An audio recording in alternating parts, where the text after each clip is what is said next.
Rational number के साथ। Rational number हमारे कौन से नंबर थे? रैशनल नंबर हमारे वो नंबर थे जिनको वो इंटीजर्स p बाय q की फॉर्म में जिनको लिखा जाता है और जो q की वैल्यू है कभी भी जीरो नहीं हो सकती।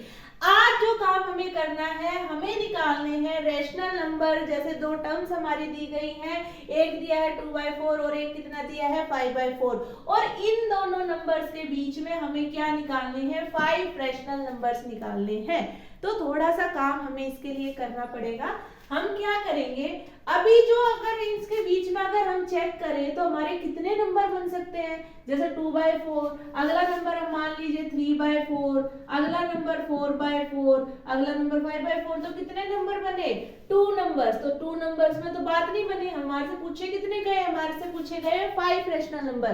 तो यहाँ तो हम फेल हो गए। तो आगे हम क्या करेंगे, 2 को 2 से मल्टीप्लाई करके देख लेते हैं। 4 इंटू 2 और जो 5 इंटू 2, नीचे कितना आ जाएगा? 4 इंटू 2। भाई आपकी जो टर्म्स है ना, इनको थोड़ा सा बड़ा कर लेते हैं। जब बड़ा करेंगे तो बड़ा करने से हमारा कितना आ जाएगा? ये आ जाएगा 4/8 और ये आ जाएगा आपका 10/8। तो कितनी टर्म्स आई आपकी? 5/8, आगे कितनी है? 6/8, आगे आया आपका 7/8, 9/8, फिर आगे आपका 10/8। कितनी टर्म्स हुई? 1 2 3 4। लेकिन हमें चाहिए कितनी? 5 रैशनल नंबर चाहिए। तो ये वाली टर्म भी हमारी काम नहीं आएगी। हमें अब करना क्या पड़ेगा, इसको आप दोबारा से इरेज करिए। अगला काम फिर से करके देखते हैं। अभी जो हमने 2 से मल्टीप्लाई किया था इसको हमें चेंज करना पड़ेगा। 2 की बजाय हम किससे मल्टीप्लाई करेंगे? अब नेक्स्ट 3 से मल्टीप्लाई करेंगे। 3 से कर लीजिए भाई इसको। 3 से मल्टीप्लाई किया तो देखिए टर्म क्या बनेगी? 3। और यहाँ भी किससे मल्टीप्लाई किया हमने? 3 से। तो ये बन जाएगा आपका 6 कितना? 12। और ये बनेगा आपका 15/12। अब जो इसके बीच में जो टर्म आई, आपकी तो काफी सारी टर्म्स आ गई। अब इसको सोल्व करके देख लेते हैं। आगे कितनी बनेगी? 7/12, 8/12, 9/12, 10/12, 11/12, आगे आपकी 12/12, 13/12। तो ये तो बहुत सारी टर्म्स आ गई। अब तो इसमें जो है ना, आपको कुछ वो टेंशन है ही नहीं कि भाई आप आराम से इसके अंदर बहुत सारे टर्म्स निकाल सकते हैं। तो जो इसके अंदर हमने किया, तो क्या किया हमने? 2/4 जो टर्म थी, दोनों तरफ हमें काम करना पड़ेगा। अगर एलसीएम अगर लेना है, अगर आपकी ये टर्म जो है आपके अलग अलग होती तो हम इसमें क्या करते? एलसीएम का यूज करते। लेकिन दोनों टर्म सेम है, तो दोनों टर्म्स को हमें न्यूमरेटर में भी और डिनोमिनेटर में भी हमें क्या करना पड़ेगा? सेम नंबर से मल्टीप्लाई करना पड़ेगा। तो जो हमारी टर्म्स है ना, इसके बीच में जितनी भी हमारी टर्म्स पूछी गई हैं वो टर्म्स हम इजीली इसके अंदर निकाल लेंगे। नेक्स्ट क्वेश्चन क्या है? नेक्स्ट क्वेश्चन हमें कहता है कि find 5 rational numbers between 3/5 and 7/4। तो 3/5 और 7/4 इसमें हम चेक करें तो कैसे चेक करें? भाई हमें करना क्या पड़ेगा, यहाँ तो हमारे डिनोमिनेटर में क्या है? 5 और यहाँ डिनोमिनेटर में क्या है? 4 है। तो हमें दोनों जगह डिनोमिनेटर को क्या करना पड़ेगा? सेम करना पड़ेगा। सेम करेंगे तो हम क्या करेंगे? 5 को हम किससे मल्टीप्लाई करें या 4 को हम किससे मल्टीप्लाई करें जो सेम टर्म बन जाए? अगर हम 5 को मल्टीप्लाई करते हैं 4 से तो कितना बनेगा हमारा? 20 बनेगा। तो 20 बना लीजिए। 5 इंटू 4 कितना बन गया? 20। अगर दूसरी जगह हम 4 इंटू 5 करें तो यहाँ पे कितना बन गया? 20। लेकिन ये काम हमें खाली डिनोमिनेटर में नहीं करना, हमें क्या करना है? न्यूमरेटर में भी सेम नंबर से मल्टीप्लाई करना है। तो आप ऊपर सेम नंबर से मल्टीप्लाई कर लीजिए। यहाँ किससे मल्टीप्लाई किया हमने? 4 से, तो 4 से मल्टीप्लाई कीजिए। यहाँ किससे मल्टीप्लाई किया हमने? 5 से, तो 5 से मल्टीप्लाई कीजिए। तो कितना बन जाएगा आपका? इसका जो टर्म बनेगा वो देखिए अब क्या बनेगी आपकी? 12/20। और ये कितना बनेगा आपका? 35/20।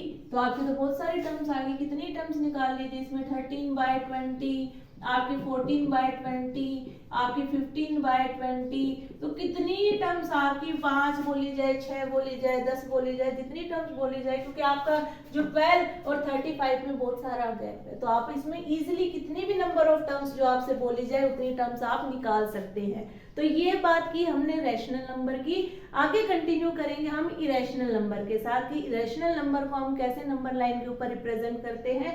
तो ये जो चीज थी हमने कि भाई इसमें कितने नंबर हम these number can't be expressed in the form of p by q। जो ये नंबर होते हैं इनको हम एक्सप्रेस नहीं कर सकते किसकी फॉर्म में, p by q की फॉर्म में। सबसे पहले जो हमें करना है, locate root 2 on the number line. Root 2 को क्या करना है, नंबर लाइन के ऊपर लोकेट करना है। कैसे लोकेट करेंगे, हमें करना क्या है, रूट 2 जो टर्म है वो आती कैसे हमारे, सबसे पहले हमें थोड़ा सा उसके ऊपर काम करना है कि रूट 2 को हम बनाने के लिए करेंगे क्या। रूट 2 को बनाने के लिए हम क्या करेंगे, एक राइट एंगल ट्रायंगल बनाएंगे। राइट एंगल ट्रायंगल हमने बनाया, ये एंगल कितना हो गया आपका 90 एंगल हुआ। ये क्या बनेगा आपका बेस, और जो इसके बिल्कुल सामने वाला साइड कौन सा बनेगा आपका हाइपोटेन्यूज। अगर इसकी बात करें, अगर हमारा थीटा एंगल ये है तो एरो जो जाएगा ये हमारा किसको रिप्रेजेंट करता है, परपेंडिकुलर को। अगर हम बात करें कि जो बेस की वैल्यू है वो हमारी 1 है, परपेंडिकुलर की वैल्यू हमारी 1 है, तो according to Pythagoras theorem, Pythagoras theorem क्या कहेगी, अगर ये मान लीजिए हमारा ट्रायंगल ABC था तो ABC AC square is equal to आपका BC square plus AB square. तो ये हमारा कितना वैल्यू देगा, मान लीजिए आपकी ये दोनों वैल्यू ये क्या थी, BC की वैल्यू भी 1 का स्क्वायर प्लस 1 का स्क्वायर, तो ये जो AC स्क्वायर के इक्वल होगा, AC square is equal to 1 plus 1 कितना आएगा आपका 2 आ जाएगा, और AC की जो वैल्यू बनेगी वो कितनी बनेगी, रूट 2।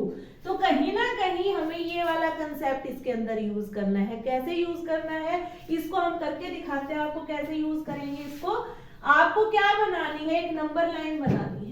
आपने नंबर लाइन आपने ड्रॉ की, मान लीजिए ये आपने एक नंबर लाइन ड्रॉ की। अब नंबर लाइन के ऊपर आप रिप्रेजेंट क्या क्या करते हैं, मान लीजिए सबसे पहले तो आप 0 को इंट्रोड्यूस करेंगे, फिर आप पॉजिटिव 1 लेके चलेंगे, फिर आप 2 लेके चलेंगे, फिर आप 3, फिर 4। तो ये आपने किसको रिप्रेजेंट कर दिया, पॉजिटिव नंबर्स को। फिर आपने किसको रिप्रेजेंट करना, नेगेटिव नंबर को, -2 आपका -3 -4, ये आपने नंबर लाइन बना ली। उसके बाद हमने क्या कहा कि रूट 2 को लाने के लिए, रूट 2 को लाने के लिए सबसे पहले हमें क्या करना पड़ेगा, 1 तक यहां जाना पड़ेगा। हमें क्या करना पड़ेगा, ये 1 वाला डिस्टेंस हमें कवर करना पड़ेगा। ये 1 जो हमने क्या करना है, स्केल से मेजरमेंट करनी है। स्केल से मेजरमेंट करके हमें जो 1 पे है ना, यहाँ पे आपका पॉइंट लगा लेना है कि हमने कितना मेजर किया है, 1 मेजर किया है। फिर हमें क्या करना है, स्केल से दोबारा से हमें मेजर 90 का एंगल बनाते हुए, या तो आप इसको आर्क लगा के 90 का एंगल बना लीजिए, या डी की हेल्प से क्या कर लीजिए, 90 का एंगल बना लीजिए। जब ये 90 का एंगल बन जाएगा तो उसके बाद जो आपकी पाइथागोरस थ्योरम क्या कहती है कि अगर इस पॉइंट से इस पॉइंट अगर हम इसको मिला देते हैं तो ये किसके इक्वल होगी, आपकी रूट 2 के इक्वल होगी। हमें करना क्या है, हमें कंपास ओपन करके यहां से लेके यहां तक, यहाँ इस पॉइंट तक हमने कंपास को ओपन करना है, और ओपन करके हमें यहां से लेकर यहां तक क्या लगा लेनी है, आर्क लगा लेनी है। अब हमें क्या करना है, इनके नेमिंग डालने हैं। मान लीजिए ये पॉइंट हमारा क्या था, ए था, ये पॉइंट ओ था, ये हमारा पॉइंट क्या है, ए है, ये हमारा बी है, और ये हमारा क्या है, सी है।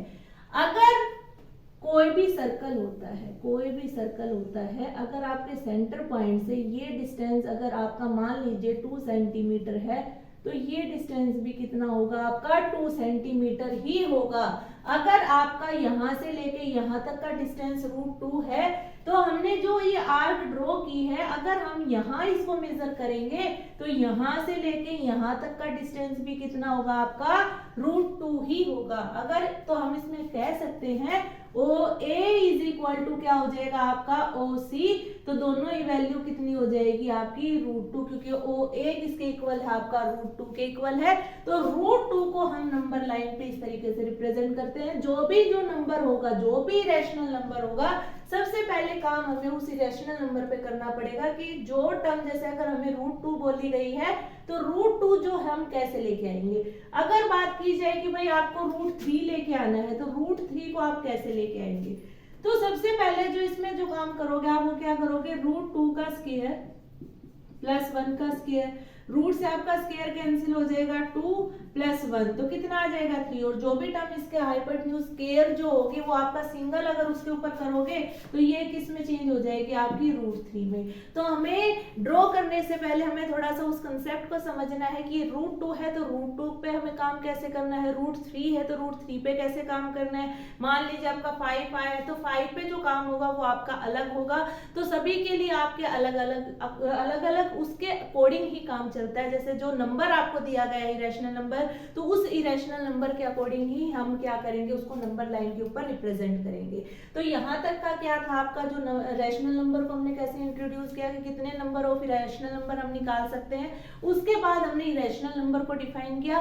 तो यहाँ तक की जो बात है हमारी इरेशनल नंबर तक कंप्लीट है। आगे कंटिन्यू करेंगे हम नंबर सिस्टम को। Thank you.